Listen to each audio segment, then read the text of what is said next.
اس وقت ہم موجود ہیں اپنے گھر پر اور ہمارے مہمان ہوں گے حضرت مفتی حسین احمد ہمدم صاحب۔ میں ان کا تعارف نہ کروا کر کے خود حضرت سے ہی ان کا مختصر تعارف دینی اور علمی سفر کے بارے میں پہلے جان لیتے ہیں، پھر اس کے بعد مسئلے مسائل پر بات کریں گے۔ حضرت آپ اپنا مختصر تعارف اور دینی علمی سفر کے بارے میں ہمارے ناظرین کو بتا دیں۔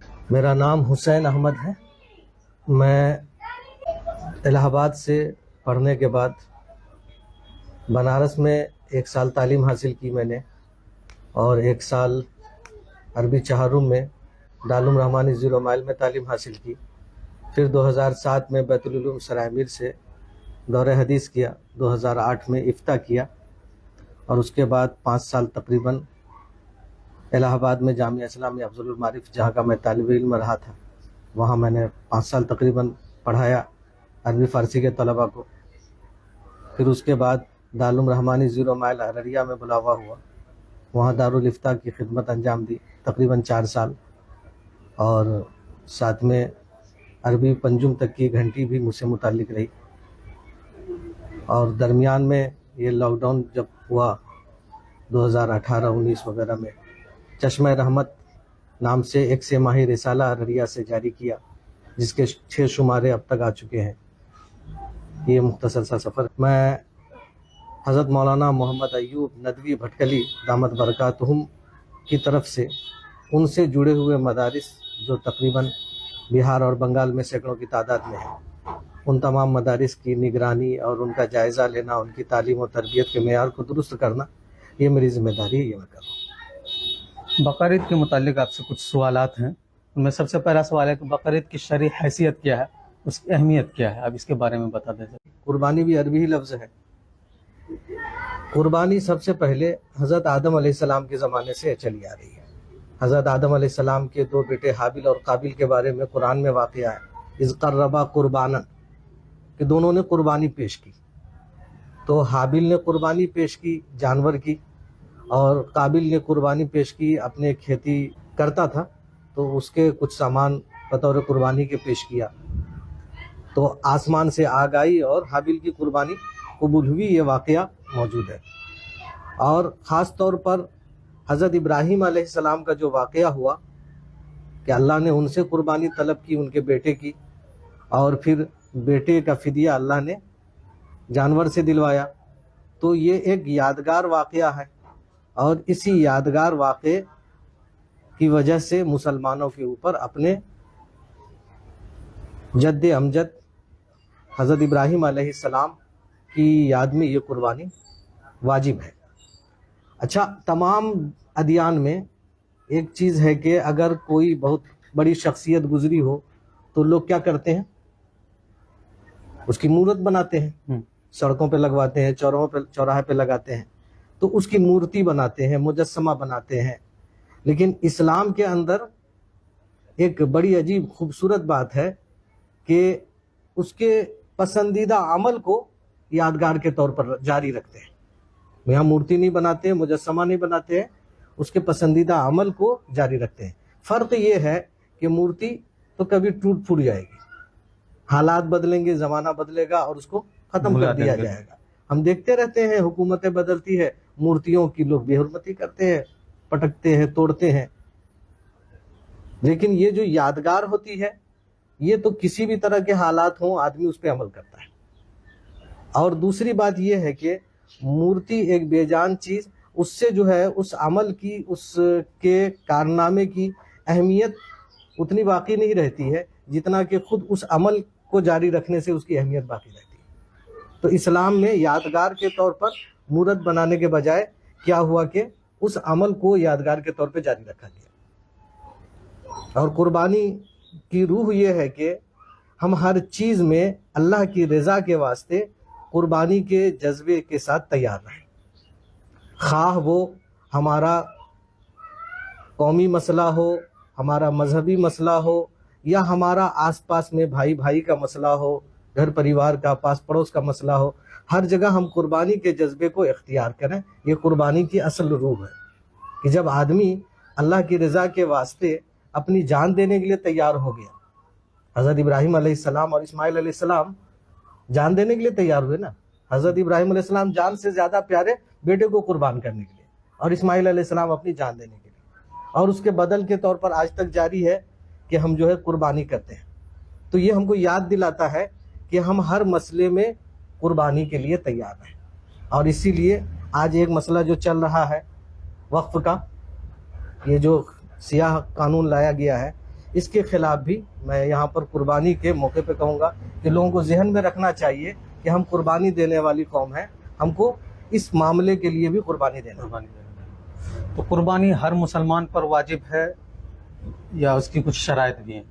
قربانی ہر مسلمان پر واجب نہیں ہے، بلکہ قربانی واجب ہونے کی پہلی شرط تو یہ ہے کہ وہ مسلمان ہو، لیکن ہر مسلمان پہ واجب ایسا نہیں، بلکہ اس کے لیے دوسری شرط یہ ہے کہ وہ مالدار ہو، ایسا مالدار جس کے لیے ضروریات زندگی کے علاوہ جو سامان ہیں ان کے پاس، یا روپے پیسے ہیں یا زمین جائیداد ہے، اس کے ذریعے سے وہ 52.5 تولہ چاندی کی مالیت کا مالک ہے۔ ابھی نصاب زکوٰۃ ایک ہوتا ہے نصاب فطرہ، ٹھیک ہے۔ نصاب زکوٰۃ یہ ہوتی ہے کہ مال تجارت ہے، بڑھنے والا مال، وہ جو ہے 52.5 تولہ چاندی یعنی 612 گرام 360 ملی گرام چاندی کی مالیت کے برابر ہے، اور اس پہ سال گزر چکا ہے تو اس پہ زکوٰۃ واجب ہوتی ہے۔ لیکن نصاب فطرہ ہے، یہ ہے کہ اگر اس کے پاس ضروریات سے زائد سامان ہے، مثال کے طور پہ یہ پلیٹ اور یہ ہانڈی، یہ پتیلے، یہ سب چیزیں ضروریات کی ہیں، لیکن بڑی بڑی دیگیں رکھی ہوئی ہے، کاسے کے برتن رکھے ہوئے ہیں، تو یہ ضروریات سے زیادہ ہے نا۔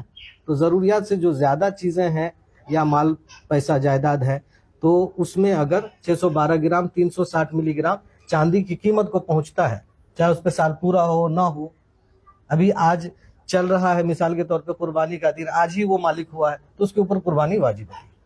تو نمبر 1 مسلمان ہو، نمبر 2 یہ ہے کہ وہ مالدار ہو، صاحب نصاب ہو، نمبر 3 یہ ہے کہ وہ مقیم ہو، یعنی اپنے گھر پر ہو، سفر میں نہ ہو۔ سفر میں رہنے والا بھی اگر قربانی کے انتظام کر سکتا ہو، قربانی کر سکتا ہے، یا کہیں پہ کروا سکتا ہے، کروا دینا اس کے لیے زیادہ اچھا ہے، لیکن اس پر واجب نہیں ہے۔ اسی طرح سے بالغ ہونا بھی قربانی کے لیے قربانی کے شرائط میں سے ہے۔ ایک بچہ ہے، نابالغ ہے، چاہے اس کو وراثت میں مل کر کے یا آبا و اجداد سے آنے والی جائیداد مل کر کے وہ مالدار ہے، لیکن نابالغ ہے تو اس کے اوپر قربانی واجب نہیں ہے۔ قربانی میں کس قسم کے جانور کی قربانی کی اجازت ہے اور ان کے شرعی معیار کیا ہیں؟ قربانی میں 3 طرح کے جانور معیار ہیں۔ پہلا تو اونٹ، دوسرا بیل بھینس وغیرہ، اور تیسرا بکری، بھیڑ، دمبا۔ یہ اب یہاں پر ایک بات اور ہے، آج کل ایک ابھی سوال آیا تھا میرے پاس کہ کیا بھینس کی قربانی جائز ہے؟ ہاں، یہ سوال جو ہے نا، آپ ہی کے دوست ہیں قاری عبدالباری زخمی صاحب، وہ بھی اس حوالے سے قاری نوشاد صاحب نے بھی فون کیا تھا، انہوں نے تو ان کی یہ وائس ریکارڈنگ ہے جس کو میں سنا کر کے ان پر جواب چاہوں گا لائیو۔ ایک سوال میرے جانب سے اور پوچھے گا مفتی صاحب سے کہ احادیث وغیرہ میں مینڈھا، بکرا، بکری، کھسی اور کیا نام ہے گائے، بچھی وغیرہ، یہ سب کا اونٹ کا ذکر ہے قربانی میں، کیا بھینس کا بھی ذکر ہے؟ اگر نہیں ہے تو پھر اس کی قربانی جائز ہے یا نہیں ہے؟ اور اگر جائز ہے بھی تو کیسے ہے، کیا صورت کیا ہے اس کی؟ کیونکہ کسی صاحب نے کہا کہ گوشت حلال ہے لیکن قربانی مسنون نہیں ہے بھینس کی، تو اچھا ہوا کہ آپ۔ ہاں، تو وہی سوال ہے۔ دیکھیے، اللہ کے نبی صلی اللہ علیہ وسلم کے زمانے میں شراب تھی، عرب پیتے تھے، ان کی گھٹی میں پڑی ہوئی تھی، آپ نے شراب کو حرام کرا دیا۔ لیکن اس زمانے میں فینسی ڈیل تو نہیں تھا، نٹرا بھیڑ تو نہیں تھا، انجیکشن وغیرہ تو نہیں تھے، ہیروئن نہیں تھی، بھانگ نہیں تھا، تو پھر یہ حرام کیوں ہے؟ یہ حرام ہے کہ نہیں؟ پہلے ہاں، سب لوگ کہتے ہیں حرام۔ تو دراصل معاملہ یہ ہے، میں مختصر میں چلوں گا، یہ جو ہے چونکہ لمبا وقت نہیں ہے۔ دین میں حضرت معاذ ابن جبل کی حدیث بھی یہاں سامنے رکھ لیں، تھوڑی بات جو نا اور آسان ہو جائے گی۔ حضرت معاذ بن جبل جب گورنر بنا کر کے بھیجے جا رہے تھے، اللہ کے نبی صلی اللہ علیہ وسلم ساتھ ساتھ چل رہے ہیں، اور کہا کہ معاذ فیصلہ کیسے کرو گے؟ کہا کہ اللہ کی کتاب سے۔ کہا اگر کوئی بات اس میں نہ ملے تمہیں تو کیا کرو گے؟ کہا کہ آپ کی حدیث سے۔ کہا کوئی مسئلہ ایسا آئے کہ اس میں بھی نہ ملے، تو انہوں نے کہا کہ میں پھر اس کی نظیروں پر قیاس کروں گا، اجتہاد کروں گا۔ مفہوم یہی ہے۔ تو دیکھیں اب ایک چیز جو ہے بیل ہے، گائے ہے، اس کی نظیر جو ہے نا بھینس ہے۔ تو بھینس اللہ کے نبی کے زمانے میں عرب میں نہیں تھی، اور آج بھی نہ ہو شاید، تو وہاں پر نہیں تھی، تو اس کی وجہ سے کہیں گے کہ اس کی قربانی جائز نہیں ہے، تو پھر یہ کہنا پڑے گا چونکہ وہاں پر نٹرا بھیٹ نہیں تھا، چونکہ وہاں پر فینسی ڈیل نہیں تھا، تو یہ بھی ناجائز نہیں ہوا۔ ناجائز تو شراب کو کہا تھا، تو جس کو آپ نے ناجائز کا متعین طور پر وہی ہوگا، اور اس جیسی جتنی بھی چیزیں ہوتی چلی جائیں گی اس کے لیے اسلام میں کوئی احکام نہ ہو، یہ تو بڑی عاجزی کی بات ہے۔ یہ اسلام ہے ہی نہیں۔ اسلام تو یہ ہے کہ جس نظیر پر چیزیں آگے بڑھتی جائے گی ان تمام چیزوں پر اسی کا حکم نافذ ہوگا، جیسا کہ حضرت معاذ بن جبل کی حدیث سے ملتا ہے کہ جب ہم کو کوئی چیز ایسی سامنے آئے گی نہیں کہ جس کا نہ تو تذکرہ قرآن میں ہے نہ تو وضاحت حدیث میں ہے، تو لیکن اس کے مثل جو چیزیں ہوں گی ہم اس پر اس کو قیاس کریں گے، اس پر اجتہاد کر کے اس کا حکم نکالیں گے کہ یہ ایسا ہے۔ تو اب دیکھیں کہ بیل ہے، گائے ہے نا، اس کا تذکرہ ہے نا جی، تو اسی طرح کا جانور، اسی طرح کا گھاس کھانے والا، اسی طرح کا جو ہے حلال جانور بھینس ہے، تو وہ اس کی نظیر ہے تو جائز ہوگا۔ اور یہ بات کہاں سے ثابت ہوگی؟ حدیث سے ثابت ہوگی، حضرت معاذ بن جبل کی حدیث سے ثابت ہوگی۔ تو اسی کا نام جو ہے نا اسلام کی جو ہے آفاقیت ہے۔ تمام شعبہ حیات میں جتنے بھی احکام قیامت تک آتے رہیں گے تو اس کی نظیر پر، اس کی مثال پر اس کو قیاس کر کے ائمہ مجتہدین نے بہت سارے سوال کا جواب فرض کر کے بھی بتا دیا ہے۔ اور پھر بھی کوئی نئی صورتحال ہوگی تو موجودہ زمانے کے جو اہل فتاوی ہوں گے وہ اس کے اوپر اس کو نظیر کو فٹ کر کے بتائیں۔ کیا اجتماعی قربانی کے ساتھ لوگ مل کر کے جو کرتے ہیں اس کی کوئی خاص فضیلت ہے یا الگ الگ کرنے میں بھی وہی ثواب ہے؟ نہیں، بھینس والے معاملے آپ کو اطمینان ہوا کہ نہیں ہوا؟ جی، اطمینان ہو گیا کہ اگر کوئی چیز حدیث سے نہ ہو تو وقت کے لحاظ سے دیکھ کر کے اس کی نظیر اگر ملتی ابھی ہے قیامت تک کے جو حالات آئے ہیں اس پر شریعت کا انطباق کیسے ہوگا؟ اسی طرح سے ہوگا نا، نظیروں سے، مثالوں سے۔ تو اس طرح سے احکام ثابت ہوتے ہیں۔ خیر، آگے دوسری کیا سوال کیا دوسرا؟ کہ اجتماعی قربانی کی کوئی خاص فضیلت ہے یا الگ الگ کرنے والوں کو بھی وہی ثواب ملے گا جو اجتماعی کیا جاتا ہے؟ اجتماعی جیسے قربانی کی کوئی خاص فضیلت کی بات نہیں ہے، اس میں سہولت ہے۔ اور فضیلت جو ہے نا اس قربانی کی ہے جس میں جتنا زیادہ تقویٰ ہو، جس میں جتنا زیادہ اخلاص ہو۔ قربانی اگر 1 لاکھ کے 2 لاکھ کے جانور کی بھی کی جائے لیکن دکھاوا ہو تو کوئی فضیلت نہیں ہے، بلکہ بظاہر احکام تو اس کو جائز کہہ دیا جائے گا لیکن عند اللہ مقبولیت کا کوئی ٹھکانہ نہیں ہے۔ تو جتنا زیادہ تقویٰ ہوگا، جتنی زیادہ جو ہے نا احتیاط ہوگی، اور جتنا زیادہ خلوص ہوگا اللہ کے لیے کیا جائے گا، تو اس قربانی کی اتنی زیادہ فضیلت ہے، چاہے وہ انفرادی ہو چاہے اجتماعی ہو۔ قربانی کے گوشت کی تقسیم کا کیا صحیح طریقہ ہے؟ قربانی کے گوشت کی تقسیم کا صحیح طریقہ یہ ہے کہ اس کو وزن کر کے برابر برابر تقسیم کیا جائے، بلکہ یہ ضروری ہے۔ قربانی کا گوشت وزن سے ہی تقسیم کیا جائے گا۔ تقسیم بعض علماء نے یہ کہا ہے، بعض نے کیا، سب نے کہا ہے کہ اگر جو ہے اس میں کھال بھی کسی حصے میں مل گئی ہے، کھال کو، ابھی کھال کا مسئلہ شاید آپ پوچھیں گے بھی، لیکن اگر کھال کو جو ہے نا بیچا نہیں گیا تو اس کو استعمال کرنا جائز ہے، جس طرح گوشت کو استعمال کرنا جائز ہے۔ کہیں ایسی بھوک مری ہو تو کھال کو صاف کر کے اس کے ٹکڑے کر کے کھانا بھی جائز ہے، پکا کر کے۔ ہوتا یہ کھال اگر ایک حصے میں ڈال دی جائے، کسی حصے میں جو ہے نا سری پایا ڈال دیا جائے، تو اب ہر ایک حصے میں گوشت ہی نہیں رہا، کسی میں کچھ الگ الگ ہو گیا نا، تو اس میں اندازاً پھر تقسیم کر سکتے ہیں۔ لیکن اگر کھال، سری پایا یہ سب چیزیں الگ کر کے گوشت تقسیم کر رہے ہیں تو وزن کر کے ہی تقسیم کرنا ہے برابر۔ کھال کی جہاں تک بات آئی، مدرسے والے بھی اور کھال کے خریدار جو ہوتے ہیں وہ